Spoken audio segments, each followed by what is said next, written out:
Gente, estão começando a falar sobre constelação familiar, que é uma oportunidade de nós olharmos, ampliarmos o nosso olhar para a nossa realidade. A nossa realidade física, ela vem de uma outra realidade que estão nos outros corpos e que também uma outra realidade que nós estamos conectados, que é a realidade familiar. Essa realidade onde existem os pais, os abortos dos pais, os relacionamentos dos pais, os irmãos dos pais, os pais dos pais, né? E assim a gente está conectado, né, com as pessoas mais próximas e até a quarta geração, com tudo o que aconteceu e que ainda não foi visto ou resolvido. Isso não quer dizer que deve ser assim. Na verdade, quando a gente descobre que nós estamos identificados com uma tia solteira que não se casou, ou estamos identificados com alguém que teve um problema sério, faleceu antes, ou teve um destino difícil, ou uma mulher que morreu num parto, ou alguém que morreu vítima dessas pestes, ou de guerra, ou numa imigração, né? Então, quando nós olhamos para todas essas histórias, a gente pode perceber o quanto elas nos influenciam, mesmo a gente sabendo, gostando ou querendo, elas nos influenciam.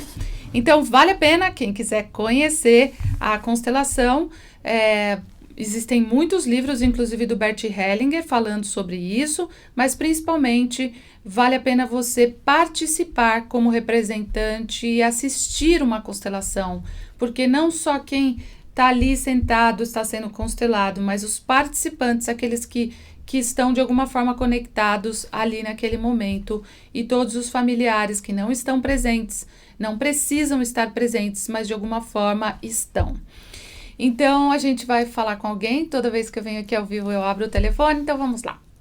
Alô? Oi, quem fala? Simone. Tudo bom? Tudo. Quem fala? Adriana. Tudo bom, Adriana? Tudo.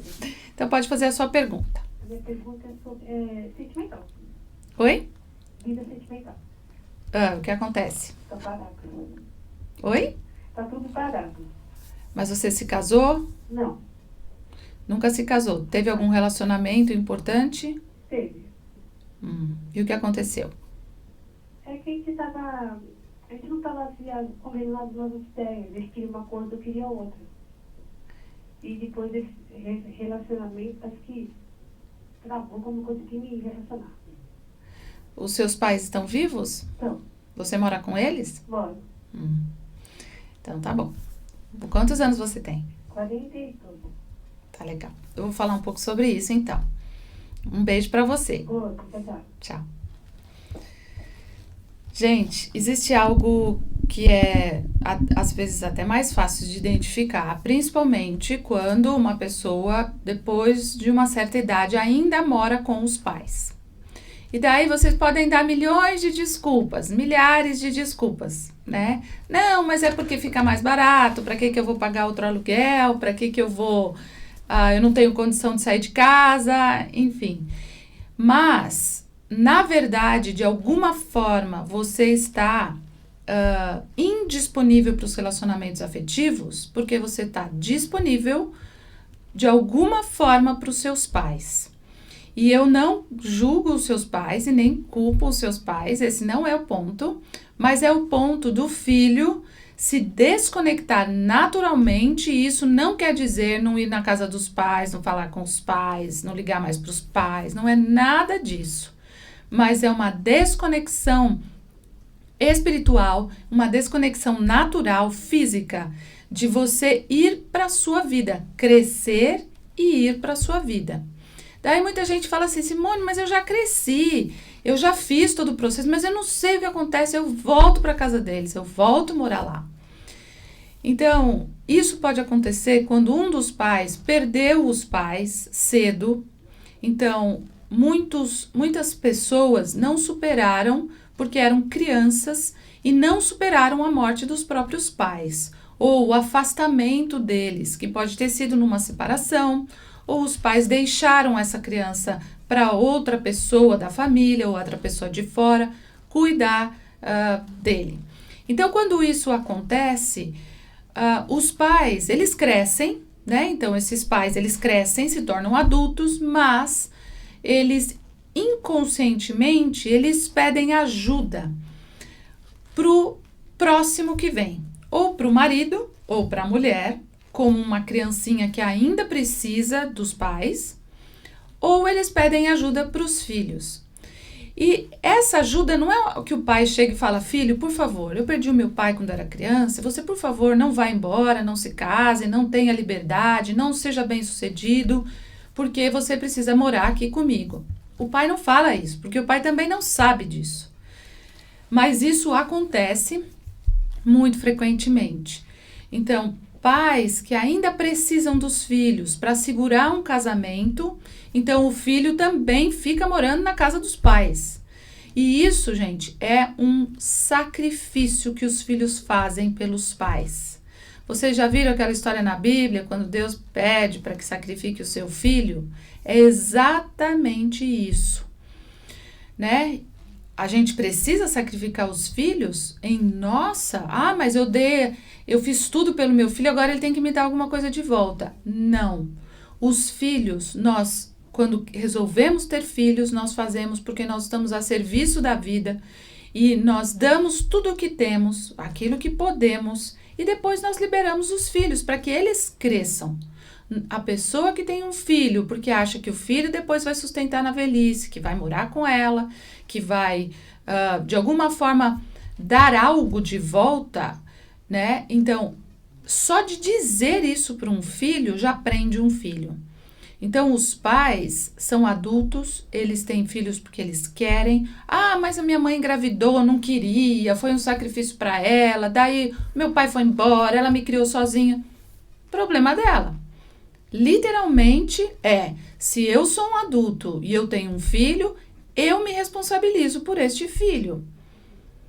E não é porque a gente tem que agradecer aos pais e temos. Porque se uma mãe criou um filho sozinha, ou se um pai criou um filho sozinho, isso custou muito para eles. Só que isso é um mérito deles. E não pode ser um peso para um filho isso.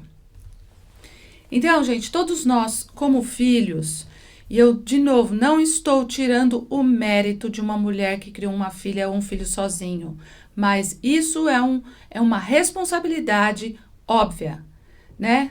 2 adultos se relacionam sexualmente, se responsabilizam por essa relação sexual, têm um filho e se responsabilizam se um ou um outro faltar.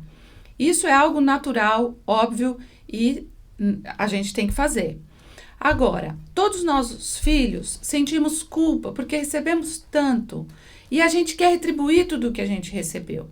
Só que se a gente só vivesse assim, não existiria ninguém que teria uma profissão, ninguém mais se casaria e ninguém mais faria algo além do que olhar para a própria família. Então, pessoas que ficam muito conectadas somente com um grupo menor não estão a serviço de algo maior. Esse algo maior acontece fora de casa, onde nós nos conectamos com outras pessoas, onde a gente se casa, onde a gente se relaciona, onde a gente trabalha, onde a gente serve o outro. Então, se todo mundo só ficasse dentro da própria família, não existiria ninguém trabalhando hoje. Estava todo mundo ali, só olhando para os filhos olhando para os pais, e assim já tinha acabado a humanidade há muito tempo. Por isso, o natural é a gente se casar, se relacionar e ter outros filhos, e se não tem filhos, dedicar o seu tempo com mais afinco e com mais, de alguma forma, mais ampla para a sociedade. Então, isso é a gente olhar de forma natural. Então, não dê desculpa que tá faltando homem, que não tem homem que presta, que eu só arrumo um homem casado, isso não, ou, não sei o que acontece comigo. Cresça, saia da casa dos seus pais e vá para a sua vida. Assim você vai estar disponível realmente para achar alguém, né? É essa a dica que eu dou para você. Então, vamos à outra ligação. Alô? Alô? Oi, quem fala? Tudo bom, Ana? Tudo bem. Pode falar. Então, é sobre minha vida sentimental também. Ah, Eu sempre atraí pessoas com relacionamento pendente. E meu último relacionamento aconteceu a mesma coisa. Eu tenho uma pessoa que tinha um outro relacionamento, eu descobri depois de um ano. Uhum. E eu tive a oportunidade de voltar com essa pessoa. Só que agora eu não consigo me entregar nesse relacionamento. Eu tenho um problema muito grande com desconfiança. Entendi. Você se relaciona bem com seu pai Eu me relaciono. e com a sua mãe? Com a minha mãe é um pouco conturbado, mas na medida do possível eu tento me relacionar bem. Os seus pais, de alguma forma, em algum dia na sua vida, mentiram pra você? Sim. Sim? Uhum. Ok. Então, eu vou falar sobre isso, tá bom? Um beijo. Beijo.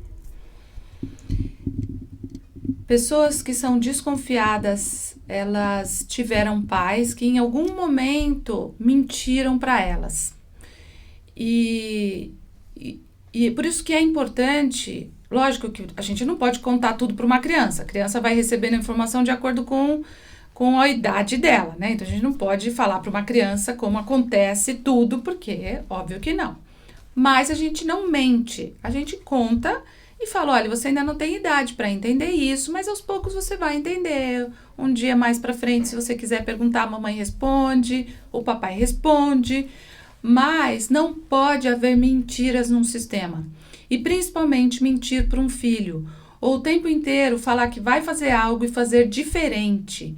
Então, os filhos, se não confiam nos pais, viram pessoas desconfiadas, onde os cônjuges estão sempre de alguma forma mentindo, né? Ou de alguma forma você sente que estão nos enganando e na verdade estão às vezes e às vezes não. Mas quando você consegue olhar para os seus pais e dizer o que aconteceu entre nós, agora eu entendo a importância da verdade, né? Eu sempre confiei em vocês como os meus pais, né? Mas vocês são seres humanos e vocês erram e acertam e assim também é a vida com um cônjuge, onde o outro, gente, não é perfeito, porque também nós não somos. O outro também está aprendendo, também está se lapidando, também vai errar e acertar. Mas quando você identifica que o que aconteceu em termos de desconfiança foi em relação àquele fato com os seus pais, então fica só entre eles e entre você e isso se resolve quando você tem consciência e olha para eles e diz: ok, vocês também são seres humanos, erraram nisso comigo e agora eu me relaciono de forma humana com as outras pessoas, sem cobrar o tempo inteiro. Naturalmente você vai mudar a sua frequência e vai encontrar pessoas que falem a verdade, que são mais honestas, que são mais éticas, que são mais sinceras. Isso vai acontecer naturalmente, tá bom? Depois que você teve essa consciência. Então, gente, quem quiser, esse vídeo estará disponível na minha página no Facebook e no YouTube. Facebook é minha fanpage Simone Arrojo, Constelação Familiar, tem Instagram, enfim, tem várias aí oportunidades de vocês verem esses vídeos. E no YouTube, Simone Arrojo Oficial. É só assinar, se inscrever e clicar ali no sininho que vocês vão receber cada vídeo que chega, uma oportunidade nova. Então, eu quero agradecer, né, a todos que ligaram.